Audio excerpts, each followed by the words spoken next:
Did you know that the average household in the United States of America has over $150,000 worth of debt? When broken down into a few components, this includes over $7,000 just in credit card balances. This also includes an average of $28,000 in auto loans or car notes or whatever you want to call it. And also the big kicker, an average of $56,000 in federal student loans. If you throw in a relatively average mortgage into this number, you can start to see why this number is so insanely high. And I gotta be honest with you now, I'm right in the same boat with everyone else. Although I don't own a home for myself, I still feel like I'm drowning in debt at times. So that's when I decided that 2021 was going to be the year where I break those chains. And with that decision in mind, in the past week I decided to spend about $20,000 in order to free myself from most of this consumer debt. As you watch this video, I will give a breakdown of exactly why I decided to pay back certain debts over other debts so that you can get a better idea of what debts to prioritize over other debts. Hopefully this debt payoff plan I'm going to show you will provide you with some guidance on how to go about it in your own way. So if you watch all the way to the end of this video, you will see exactly which debts I decided to pay off, if there are any I didn't decide to pay off, and for what reasons. Also, you'll get my reasoning, as I'm sure some of you are wondering, as to why I decided to use this money to pay off debt rather than use it to invest instead. And most importantly, if you watch until the end of this video, you'll learn how to get a free ticket to smashing that like button, as it really does help my channel out, and it honestly makes me feel so good about posting transparent videos like this. So just do your boy this small favor and lightly tap that like button until it turns blue or until it turns white if you're on mobile, and then we can get started.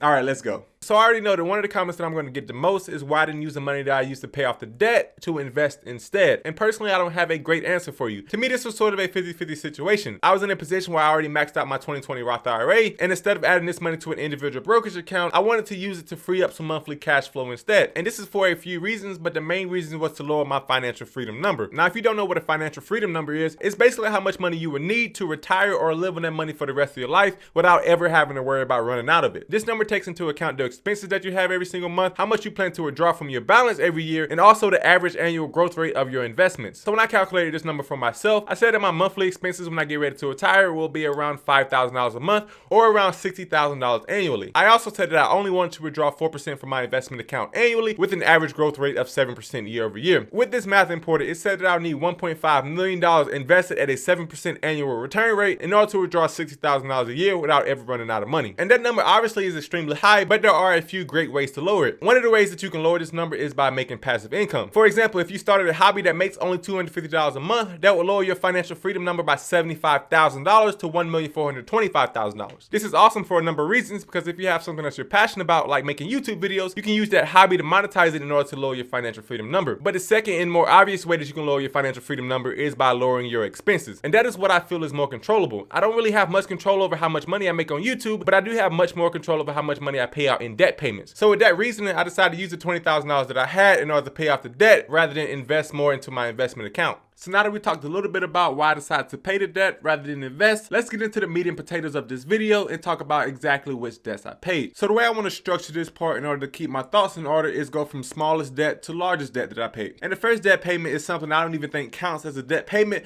but more of an equipment purchase for this YouTube channel. And that is the purchase of the M1 Mac Mini that you see right here for $859. The reason why I wanted to include this in the debt payments was when I first bought it, I actually got the monthly installment plan on the Mac Mini at 0% interest for 12 months. That meant that I would have paid about $72 a month for 12 months in order to pay this device off. And because it was 0% interest, I thought that was a really good deal. However, I already had the money to pay off the purchase in full, and once I started to look into the installment payments, I just decided to go ahead and pay it off. And after this, the next debt that I had to pay was on medical bills. About a year and a half ago, me and my fiance welcomed my beautiful son Maverick McLemore into this world, and with that, although it was a life-changing moment, came with some costly medical bills. All in all, the birth for our son cost about $3,000, which we paid a little bit of that up front, and then we started making payments on it over time. So at the time where I went to pay all of this debt off, the balance was about $1,600, and we were making about $72 a month payments on it. Now this medical bill debt was also a debt that had 0% interest. So if I invested this money into the stock market, I could have earned more on this money, but I wanted to have that concrete cash flow freed up from my monthly expenses. So as of this debt payment, I think we're up to about $2,500 in this video. And I believe that these first two purchases were necessities. Some may argue that the M1 Mac Mini was a necessity, which I could agree with, but I think for the growing of my business on YouTube that it was a necessity especially because the computer that I was using before really wasn't all that great. However, that leads me to the third debt payment that I made, and this one definitely wasn't a necessity at all, and I instantly regretted taking on this debt as soon as it happened. And this debt is cell phone debt. So about a year ago, me and my fiance had the great idea to get the new iPhone 11s. Even though our old phones were working just fine, we thought it was time for an upgrade. And also AT&T was offering a good deal where you can make payments on the phone over about 2 or 3 years in order to pay your device off. So with that, we both financed about $1,100 with AT&T in order to get these new phones. And the reason why I don't like this debt so much is that it had an insanely high interest rate, and also AT&T encourages you not to pay the debt off, and they encourage you to upgrade your phone to a new device so that your debt payments can keep going into perpetuity. And with these two devices and on the shared family plan, we were paying about $95 a month for the unlimited data, including the installment plans. And the debt payments on the devices were about $37 a month each. As of the day I decided to pay the debts back, the balances were about $600 or so each, and I made that debt payment to free up $75 per month. So right now we should be approaching $4,000 to $5,000 worth of debt payment. And that leads me to the big boy. Remember when I said I wanted to get into the meat and potatoes of this video? Well, this one debt payment is both the meat and most of the potatoes as well. And you may be thinking I'm going to say student loan debt, which unfortunately I'm not, but this debt I'm talking about is auto loan debt. So with the birth of my son, me and my fiance wanted a more family-sized SUV rather than a sedan car, so we decided to buy a Kia Sorento for our family. And after a trade-in of a pretty less valuable car, the final price tag for that Kia Sorento was about $18,000. And after 1 or 2 refinances, we got that payment down to $292 a month for a 4% interest rate. So we made those payments for about 6 or 7 months, and then January 2021, I decided that enough was enough and I was ready to get out of this thing altogether. So that is when I made the payment of $15,805 to pay off this car and free up $292 worth of monthly income. Now this is the biggest one-time payment that I've ever made in my life. I'm only 22 years old, and $16,000 is still a lot of money to me. So first I was really happy to have the opportunity to pay back this much debt, and then I was also really happy to get out of this much debt because it frees up so much monthly income. But the question still remains, are we debt free now? And if so, what do we have left? So to answer the first question, no, we are not debt free yet. My fiance still carries a student loan balance of almost $30,000, and since we'll be getting married soon, that will also be my debt as well. I fortunately didn't have to take out any loans to go to college because I was blessed enough to go to 6'7" tall, and someone decided to give me a basketball scholarship to go to school for free. So in the future, we'll definitely be working to pay back this student loan balance, but for right now, we'll keep making the payments of $167 a month until we decide to make a big lump sum payment like we did in the month of January. Now that you've seen the debt payments, let's talk about what effect that it had on my financial freedom number. As I mentioned earlier, with $5,000 a month monthly expenses, my financial freedom number was $1.5 million. But now that these debt payments are gone, my family's total expenses lowered by about $565 a month. If you also include the money that I'm making from this YouTube channel and other streams of revenue, we can also add a recurring income of $250 a month. With these new expenses and income calculated, my new financial freedom number is $1,180,500, which is almost $320,000 less than what I had calculated before. Now that is an insane drop for me. Basically, I invested $1,000 into the YouTube channel and about $19,000 into paying off debt in order to lower my financial freedom number by $320,000. Also, I believe that this number will keep dropping as well as I continue to grow on YouTube and make more revenue, and hopefully I can get this number down to about $1 million or less one day. But with all that being said, I really hope you enjoyed this video. If you found any kind of value in this video, I would really appreciate it if you tap that like button for your boy. Also, if you're interested in some pretty cool free stuff, check out the links in the description, where if you use the WeBull link and sign up and deposit $100, you will get 4 free stocks, with one of those stocks potentially valued up to $1,700. That's a cool way to get some free money and also pay back some more debt as well. But I really hope you found value in this video, and I'll see you in the next one, guys.